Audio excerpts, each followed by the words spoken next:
Coucou les amis, j'espère que vous allez bien. Je vous retrouve aujourd'hui pour parler d'une nouvelle variété de tomates. Vous l'aurez certainement reconnu, il s'agit aujourd'hui de l'Andine cornue des Andes. C'est une variété d'origine française, malgré son nom. C'est une tomate aux fruits cylindriques étirée à l'extrémité plus ou moins en pointe. La dépression pédonculée superficielle, ombilique et en point. Le plant présente des grappes de 3 à 5 fruits en général qui tombent du plant parfois même avant maturité. C'est une tomate dont les fleurs ont 6 sépales.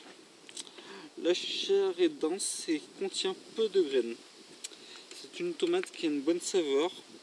Cette variété est très sensible à la pourriture apicale, au cul noir, pour être plus vulgaire.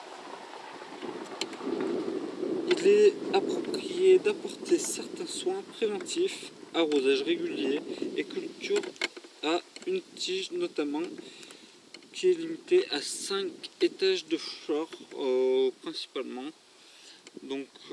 Les fruits ont tendance à tomber du plant en fin de saison. Donc là nous sommes en fin de saison, vous voyez que c'est une de mes dernières. Donc elle est bien mûre, bien molle. Et elle a quand même une petite pourriture apicale sous le dessous malgré tout. Pour résumer, c'est une tomate rouge de type poivron au calibre moyen.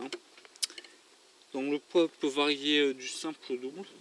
Elle est originaire de France, on l'utilise principalement pour les coulis et les sauces, à croissance indéterminée. Elle mesure environ 1,70 m à 2 m. Elle est de mi-saison, au feuillage régulier, à une bonne productivité, mais sensible notamment à la pourriture apicale, comme je vous l'ai dit, mais aussi à la sécheresse. Et on la cultive principalement en climat tempéré. Voici la cornue des Andes que nous allons récolter ensemble.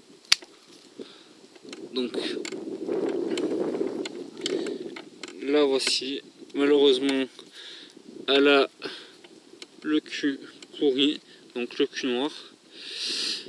Mais sinon c'était un beau fruit à la base. Voici l'Andine cornue des Andes. Vous pouvez la voir verte. En fait elle est comme ça normalement. Sauf qu'elle n'est pas rouge. Voilà, j'espère que cette petite vidéo vous aura plu sur l'Andine cornue des Andes. Et je vous dis à très bientôt. N'hésitez pas non plus à commenter, liker et à vous abonner. Ciao à tous.